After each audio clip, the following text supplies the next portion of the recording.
So it's finally happening. We're gonna get started on pulling the engine finally. If this is your first time tuning in, first of all, welcome. Thanks for checking this out. I would encourage you to go watch the previous video that I uploaded that pretty much goes over everything on how we got here, basically where the car started, how we got here, and where we're gonna go next. Give you a little bit of context as to what we're doing today. So I've been looking forward to getting to this point for quite a while now. I've been dying to breathe some new life into this thing. But at the same time, it has afforded me roughly 9-10 years of service, reliability, and a hell of a lot of fun. And I'm about to pretty much reset that to 0. And that feels a little bittersweet. So I think it stands to reason a little bit that, you know, while very, very excited, it's a little sad. But yeah, so we're going to be pulling the engine finally. I've been talking about it for a while that I've been wanting to do this. But without spending too much time yapping, I'm gonna start with the really easy to remove stuff, like the intercooler piping. We're gonna start stripping the harness back, and we're gonna take the intake. Give us as much room as possible here, and then we'll go ahead and remove the front clip in preparation to getting this thing out.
Well, now with the front clip off, we have all the room in the world to get the rest of these sensors. I'm gonna bundle them up, tape them together. For the most part, I know what sensors go to what, or what connectors go to what sensors rather. But I don't really have a timeline as far as how long I'm gonna leave these disconnected, things like that. And I know that I gotta trim some wires, some I gotta extend. A lot of things are just gonna be moving around. So I don't have to keep track of things. I'm just gonna label them, keep it simple, less for me to have to think about. And yeah, we'll just kind of go from there.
So that's pretty much it for the harness. I don't know that I have a ton left that's plugged in that needs to be unplugged, but we got it all labeled. I got to remove the fuel rail.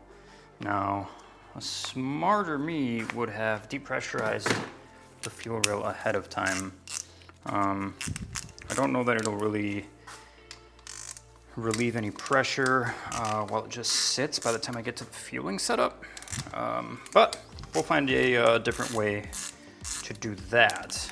In the meantime, we'll go ahead and remove it, or at least remove the fuel rail, and I can scoot it off to the side and it stays out of the way and won't bother us until we're ready to put the new fuel setup. So that is a future me problem. For now, we'll go ahead and take care of this. Just a few Allens here. I'm gonna make sure I get the spacers. I'm gonna bolt it back on here so I don't lose the hardware. Let's pop the fuel pressure regulator vacuum line off.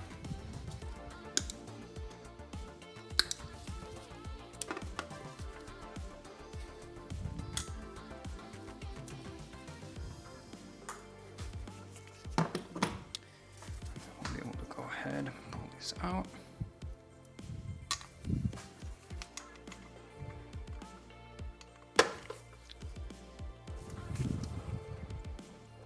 These injectors look quite healthy.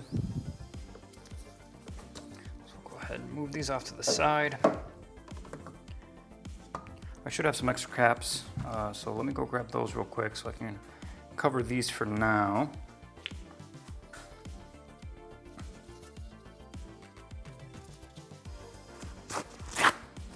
Now for this bit, I'm not too terribly concerned since we're going to be removing these anyway. We're swapping out the intake manifold and we're taking the cylinder head off too, so I'm not too worried about getting anything in there because we'll obviously have access to anything that I do drop in there, if I drop anything, but never hurts to, practice a little precaution. So any exposed hole that'll lead an object into the engine, it's generally a good idea to just cover up. Make sure you don't get anything in there that you don't want to have to go fishing for later. Like I said, in our case, not too big of a deal, but we're gonna do it anyway.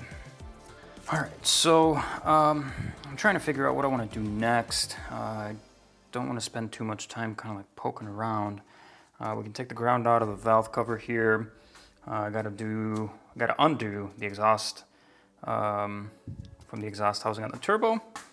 That should free that up, and then probably the power steering, and then any other coolant line that leads its way back over to anything that's attached to the car. Yeah, and then I gotta just get underneath the car and get the rest of the bits down there, like the drive line, and then we can pull the engine out. So yeah, let's do that.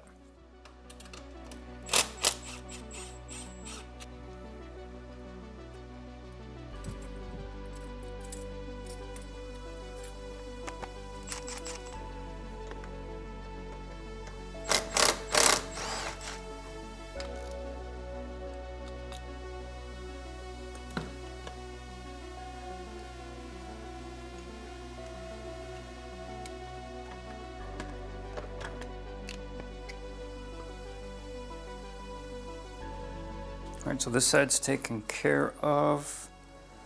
I suppose we'll take this off. I don't think I have any power steering fluid in the reservoir or in the system in general, but I'm gonna take it off from the reservoir instead of the pump down there, just in case there's any residual fluid that's just been hanging out for the last couple of years without power steering and making a mess everywhere. So go ahead and take it out from here. It still seems wet.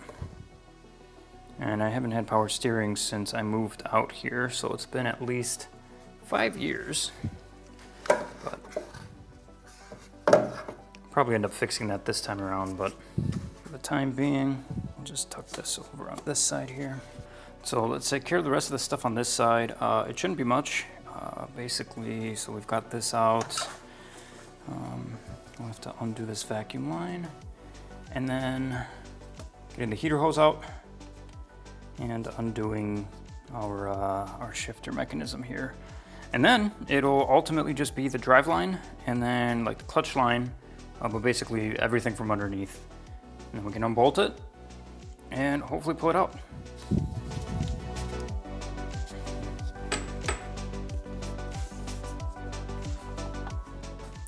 So for this part, I do expect to make somewhat of a mess. I don't know how much, but this is the coolant line that goes over to the heater core.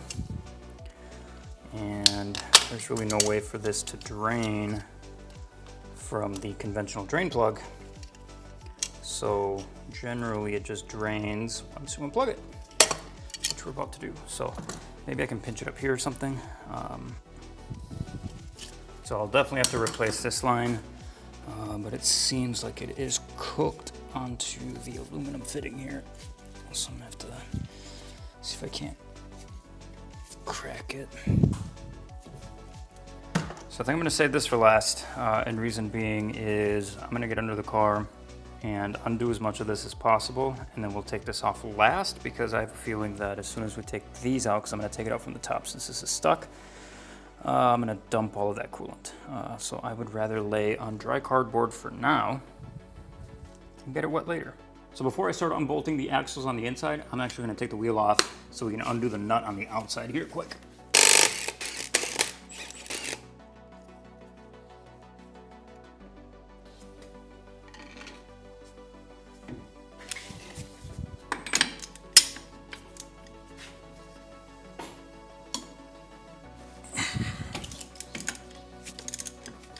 So at this point, we have just about everything out of the way. I just need to take the left and the right axle off of the hub on the transmission, unbolt the prop shaft, and then we can go ahead and start pulling the motor mounts. So I'm gonna go ahead and knock that out real quick, and then we'll transition over to dropping the engine as soon as I have that done. Now I still do need to undo the coolant back here from the heater core. We'll do that once I have a little bit more room, that way it can splash behind and in between the firewall and the engine and not just all on top of the engine. And then I've got my clutch line down here, which I will also wait until I undo this because I'm going to drop some fluid as well. But to prevent making so much of a mess, I'll wait until I can run it through and kind of pinch it somewhere up here. All right, so this is the part where we start undoing the bolts to the motor mounts and start dropping the engine.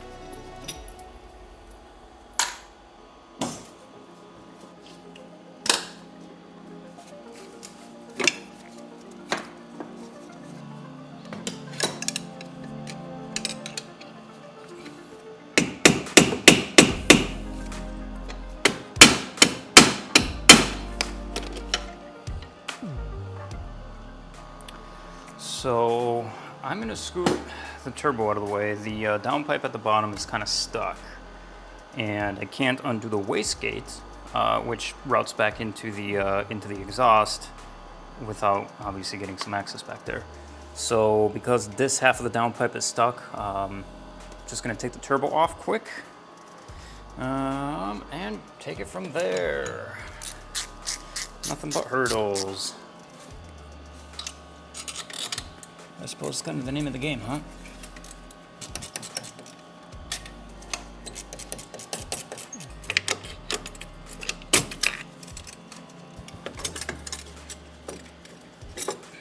Let me show you guys here what I'm dealing with.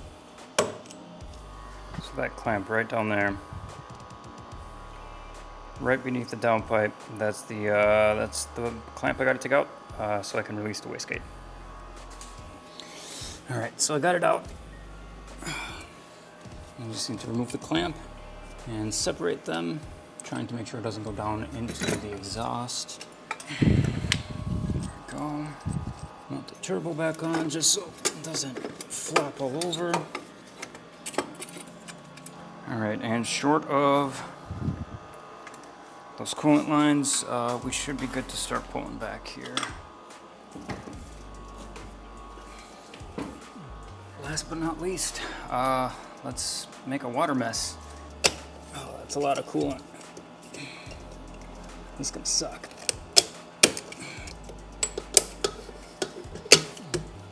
All right, here we go. Okay, I'll take it. Not as bad as I was expecting. Pull this back. All right, so good news. We're out, we're down, but I need to pivot the engine so I can clear this rail so the motor mount is butt up against it. So should be pretty easy, but minor little hiccup. Hopefully muscle this over a little bit. There we go.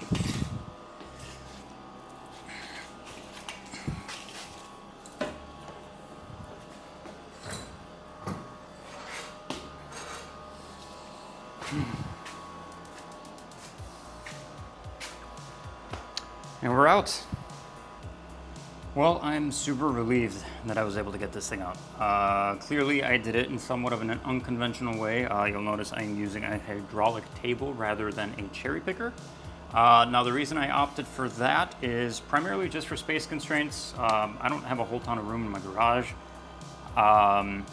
And while, you know, it would obviously make this a little bit easier, actually probably quite a bit easier, I can utilize my hydraulic table for a lot more than just pulling the engine out. I can pull it out, pop it back in. I can also take out the rear subframe and do a bunch of other projects that this just makes more sense for me and my space right now. Now, obviously, that puts me in a position where it is now going to be a matter of figuring out how to solve for putting the engine on the engine stand. I haven't gotten that far yet, but I have thought about it, but I just haven't gotten that far yet. So that's what I'm gonna try to do next. I'm gonna go inside, take a shower. It's late, I'm tired. It's late. But it's out. And that was my goal for today. And here we are. So really happy about it. We can take a look at it. Looks pretty good. It's, like I said, it's been on here for about 10 years. And it's a little bittersweet. And also, I mean, like I said, it's bittersweet, it's exciting, it's a little bit of everything. But